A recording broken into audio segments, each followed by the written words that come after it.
Hello everyone. If you like what I'm doing here, please consider subscribing, liking, and commenting. It would really help the channel out quite a bit. Thank you very much.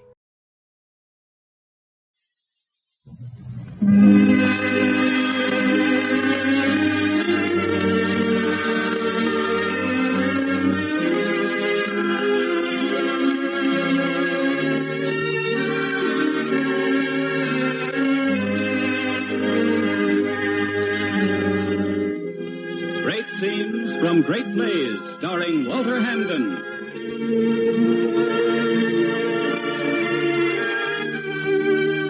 Good evening. This is John Daly, your host. The families of the Episcopal Church in your community bring you each week at this same hour the Episcopal Actors Guild and invite you to share the dramatic inspiration of great scenes from great plays as transcribed by famous artists of our American theater. Our play tonight is Cyrano De Bergerac by Edmond Rostand. And our star, in the role of the unforgettable Cyrano, the incomparable Walter Hamden.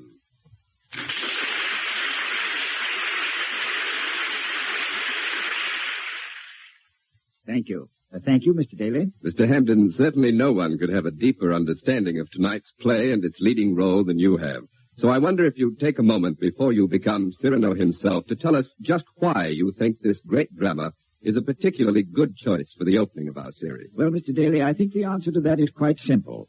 The Episcopal families sponsoring the series decided that only plays with true spiritual inspiration would be selected.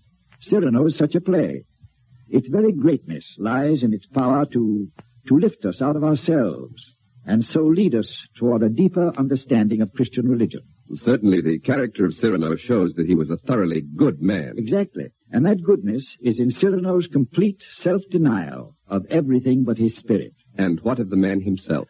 Well, I think Rostand pictures him best through the words of one of his friends who said that Cyrano was the best friend and the bravest soul alive. Poet, swordsman, musician, philosopher, and such a remarkable appearance, too, this Punchinello figure. And such a nose. One cannot look upon it without crying, "Oh, no, impossible, exaggerated."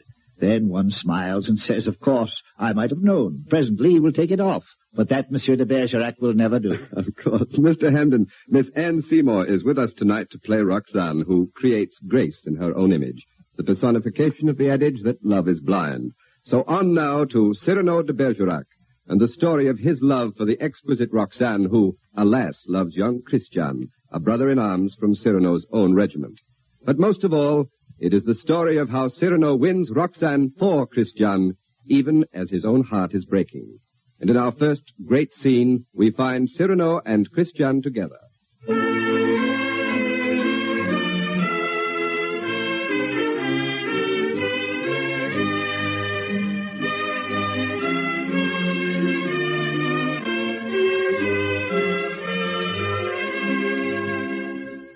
Look, Paris dreams, nocturnal, nebulous, under blue moonbeams hung from wall to wall, nature's own setting for the scene we play. Yonder, behind her veil of mist, the Seine, like a mysterious and magic mirror, trembles.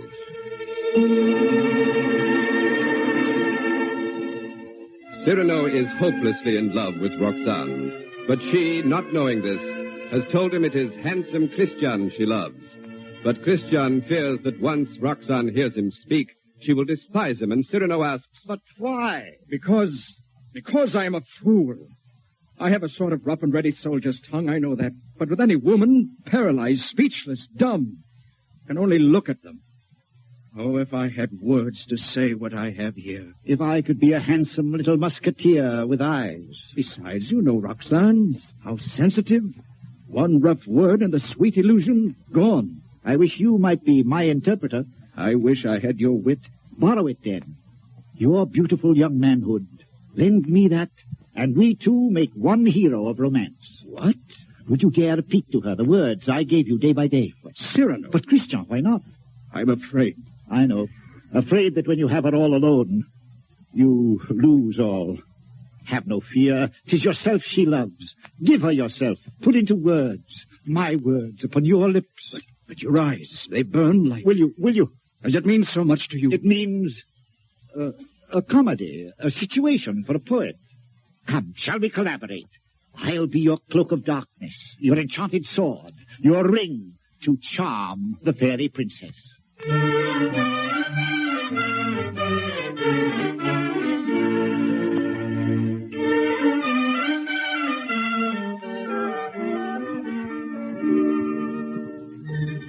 Now, in the Paris night, Cyrano and Christian have come to Roxane's garden. They have sent her a letter written by Cyrano, signed by Christian, and have made this rendezvous.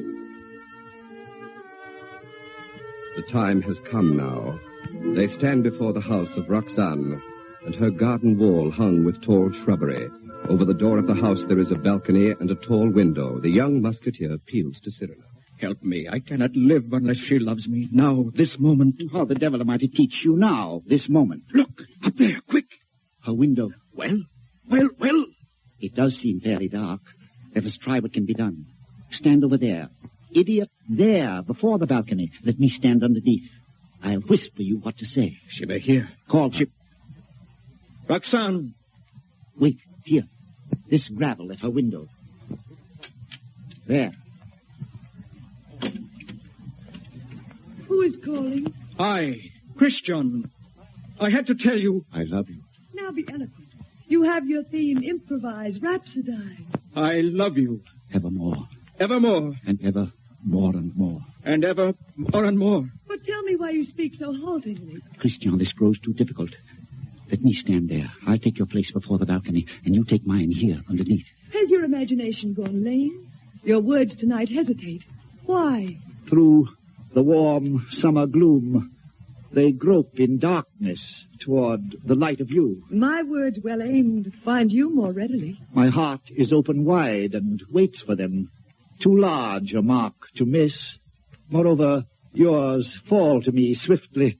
Mine more slowly rise. Yet not so slowly as they did at first. They've learned the way, and you have welcomed them. Am I so far above you now? So far, if you let fall upon me one hard word out of that height, you crush me. I'll come down. No. Stand you on the bench. Come nearer. No. And why so great a no? Let me enjoy the one moment I ever... my one chance to speak to you. Unseen. Unseen? Yes.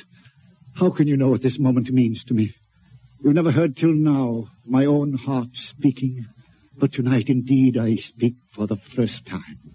For the first time, your voice even is not the same. How should it be? I have another voice tonight, my own, myself daring. Where was I?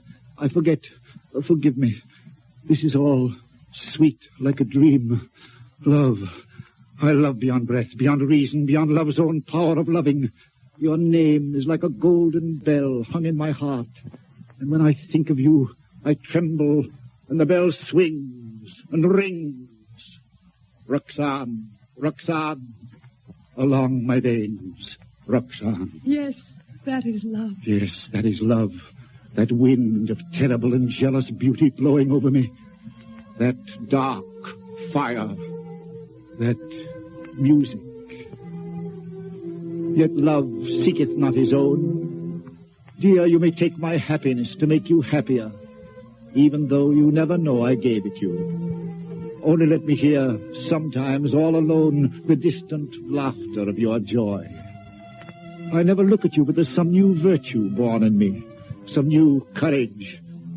Do you begin to understand a little? Can you feel my soul there in the darkness? Breathe on you. Yes. Oh, but tonight, now, I dare say these things. I, to you, and you hear them. It is too much. In my most sweet, unreasonable dreams, I have not hoped for this. Now let me die, having lived. It is my voice, mine, my own, that makes you tremble there in the green gloom above me. For you do tremble as a blossom among the leaves. You tremble. And I can feel all the way down along these jasmine branches, whether you will or no, the passion of you trembling. Yes, I do tremble. And I weep, and I love you, and I am yours, and you have made me thus. What is death like, I wonder? I know everything else now. I have done this to you. I, myself. Only let me ask one thing more. One kiss. One? Christian. You go too far. You ask me for... Yes, but I mean... She's willing. Make the most of it. I did ask, but I know I ask too much. Win me that kiss. Are you still there? We were speaking of... A kiss. The word is sweet. What will the deed be? Are your lips afraid even of its burning name? Not much afraid, not too much. Have you not unwittingly laid aside laughter, slipping beyond speech, even to tears? One step more, only one, from a tear to a kiss. One step, one thrill. Hush. And what is a kiss? A rosy dot over the eye of loving. A secret whispered to listening lips. Apart. A moment made immortal with a rush of wings, unseen. A sacrament of blossoms. A new song sung by two hearts to an old simple tune. The ring of one horizon around two souls, together all alone. Then come, gather your sacred blossom. Go, Christian, climb. Your old new song, your moment made immortal. Climb up, animal. Roxanne. So, Christian. Roxanne. Roxanne. I have won what I have won, the feast of love. And I am Lazarus. Yet I have something here that is mine now, and was not mine before I spoke the words that won her. Not for me. Kissing my words upon your lips.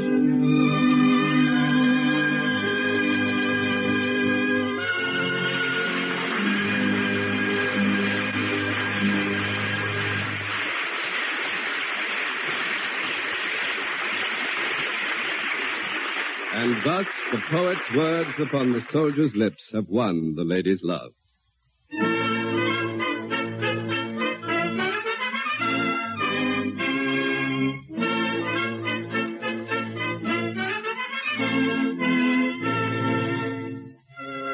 And now the setting for our second scene. 15 years later, it is October. Christian has been killed in the wars. Roxanne, his widow, lives in a convent. Never for a single week in 10 years has faithful Cyrano failed to visit Roxanne. Concealing his love, he has come every week with news of Paris and the court. Above the still living green of the turf, all the foliage is red and yellow and brown. Leaves are falling everywhere, and Roxanne sits and talks with an old friend, De Guiche, once Cyrano's old enemy. And you remain here, wasting all that gold forever in mourning? Forever. And still faithful? And still faithful. And his last letter, always at your heart? It hangs here always, at my heart. Sometimes I think he has not altogether died. And Cyrano? I see him every week. My old friend takes the place of my gazette, brings me all the news. Every Saturday, if the day be fine, I wait for him, embroidering. The hour strikes, then I hear I need not turn to look at the last stroke his cane rapping the steps. And then he tells me the story of the past week. Ah, here's Lebray. How is it with our friend, with Cyrano? Badly, madame. Monsieur, his satires make a host of enemies. But they fear that sword of his. No one dare touch him. And yet, though it is true that no one dares attack your friend, the other day at court, somebody said to me, this man Cyrano may die, accidentally. Thank you. You may thank me. Keep him at home all you can. Tell him to be careful. Careful? Cyrano? Tell him? No. He'll say, I'll die upon what day and in what way I choose myself. But now, 'tis almost time for him to come. So, gentlemen, you will forgive me. Of course, madame. Adieu. Adieu. Monsieur, your warning. Yes, Lebray. It comes too late. I could not tell her. She need not know so soon. I went to see him today, my friend. As I came near his door, I saw him coming out. I hurried on to join him. At the corner of the street as he passed. Could it be an accident, I wonder? At the window overhead, a lackey with a heavy log of wood let it fall. Cyrano! I ran to him. I found him lying there, a great hole in his head. Is he alive? Alive, yes, but I had to carry him up to his room. Is he suffering? No. Unconscious. The doctor? One came for charity. He said fever and lesions of the Oh, I forget those long names. Oh, if you had seen him there. Now let us go quickly. There is no one to care for him. All alone he may die.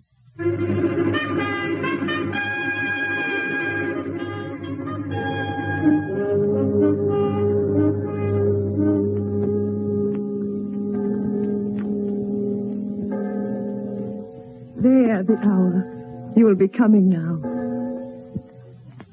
All done striking. He never was so late before. Certainly nothing could ever keep him away. His cane. After 14 years late for the first time. I was detained by Well, a visitor, most unexpected. did you tell him to go away? For the time being, yes. I said, excuse me, this is Saturday. I have a previous engagement. One I cannot miss even for you. Come back an hour from now. Your friend will have to wait. I shall not let you go till dark. Perhaps a little before dark. I must go. Here, sit here in your chair beneath this tree. The leaves.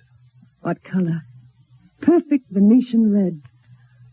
Look at them fall. Yes, they know how to die. A little way from the branch to the earth. A little fear of mingling with the common dust. And yet they go down gracefully.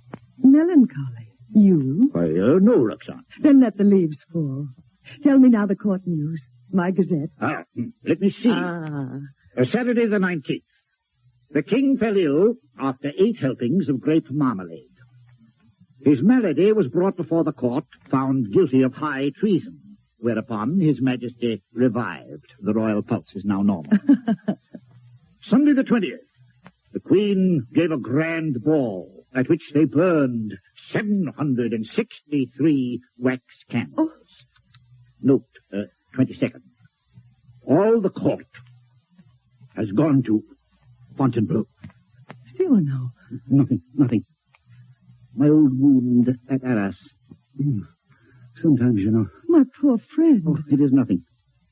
It will soon be gone. There. It is gone. We all have our old wounds. I have mine here at my heart under this faded scrap of writing. It's hard to read now. His letter. Did you not promise me that someday you would let me read it? His letter? You wish? I do wish it. Today. Here. Farewell, Roxanne. Because today I die. Aloud. I know that it will be today, my own dearly beloved. And my heart still so heavy with love I have not told. And I die without telling you. How you read it. His letter. I remember now the way you have of pushing back a lock of hair with one hand from your forehead. And my heart cries out. His letter. And you read it so. Cries out and keeps crying. Farewell, my dear, my dearest. In a voice. My own heart's own, my own treasure. In such a voice. My love. As I remember hearing long ago. I am never away from you. Even now I shall not leave you.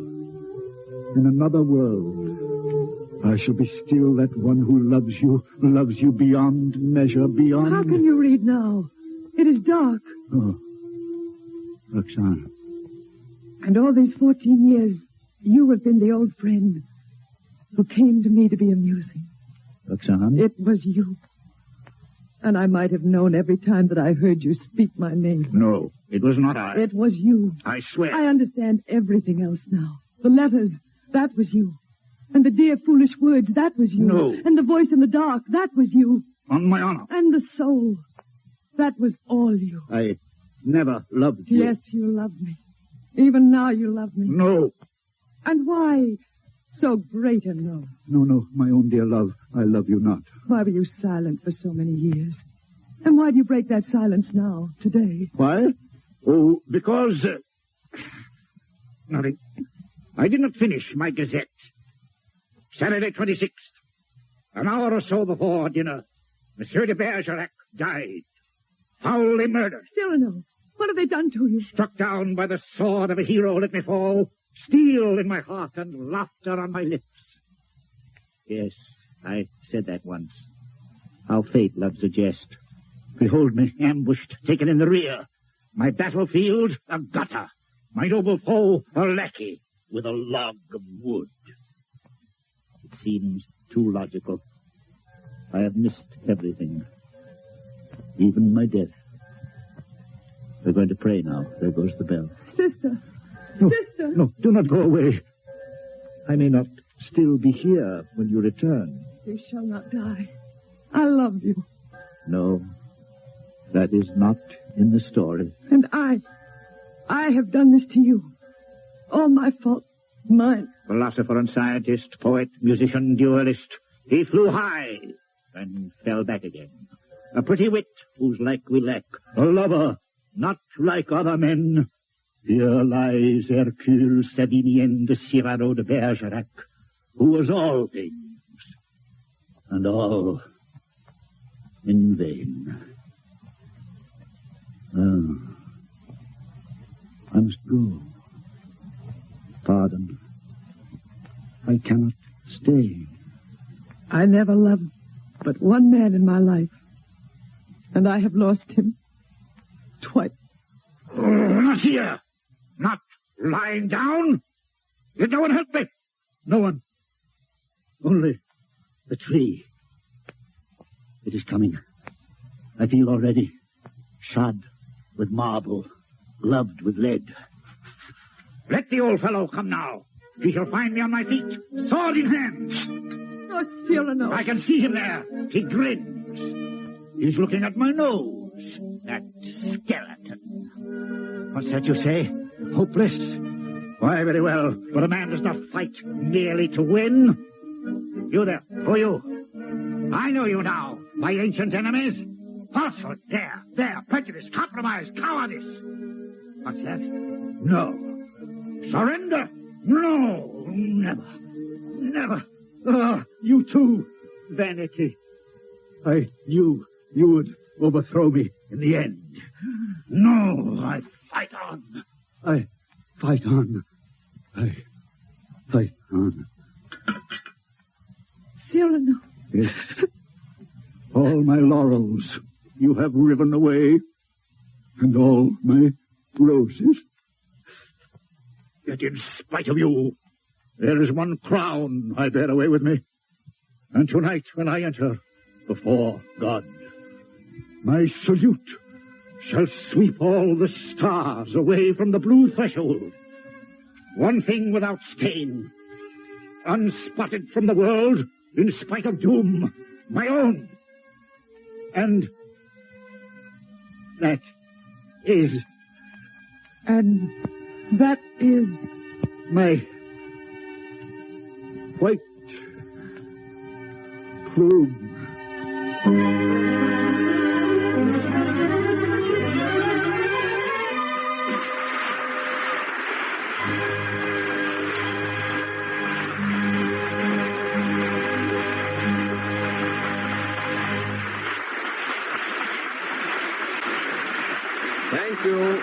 Thank you. In a moment, Walter Hamden will be back and we'll tell you about next week's play. But now, an important message inspired by the great scenes just portrayed. Today, all of us are deeply troubled by the discords and divisions of the world we live in. We are frightened by the dark shadows of war, which fall across even our brightest days. How, we ask ourselves, how can we make sense out of this confused and troubled world? Well, the answer to that question isn't simple. No one of us is wise enough, no one of us is influential enough to change the immediate conditions under which we have to live. Yet there is something each one of us can do. We can start by seeing to it that we are the kind of people who are ready to live in a better world. The place to begin is with ourselves. In tonight's famous play, Cyrano's lifelong, self-denying love for Roxanne moved us deeply. How is a man able to rise to such heights of character? He did it not by crying out in bitterness over his physical ugliness. He did it not by turning his clever wit to destroy the happy marriage of Christian and Roxanne. He did it not by making over the circumstances in which he lived. He did it by making something out of himself. To win any battle with yourself isn't easy. But it's easier if you have help. It's easier if you have encouragement. It's easier if you have guidance. Well, one of the best ways to find such help is to seek it from the church and through an experienced clergyman. If you're a member of the church, you will already know from your own experience that this is true. If you're not a member of the church, we urge you to discover just how much richer your life can become, to discover just how much help you can get when you receive that which only the church can give. Or perhaps the Episcopal Church will be able to give you what you need. To assist you to know something about the Episcopal Church, what it is, what it stands for, how it offers you a faith to live by in these difficult times, we've prepared an informative booklet called Finding Your Way. Now, this booklet will be sent to you if you'll send a postcard or a letter with your name and address to the station to which you are listening. Walter Hampden, tonight's star in Cyrano de Bergerac, was supported by Anne Seymour as Roxanne, with Lon Clark, Roger de Koven, and Horace Braham as supporting players. Mr. Hampden, it was wonderful hearing you as Cyrano again. It was wonderful being here, Mr. Daly. And now, with your permission, I would like to announce some great good news for the next week and the weeks following. The Episcopal Actors Guild takes pride and pleasure in announcing that beginning next week, Walter Hampden, star of tonight's play, will become your permanent host on this new radio series. With this distinguished American actor bringing great stars of the theater to our microphone each week, you can be sure of dramatic inspiration well worth waiting for.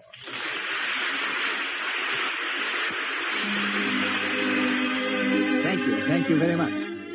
It's quite true, Mr. Daly, that we have many inspiring plays and delightful stars planned for the coming weeks.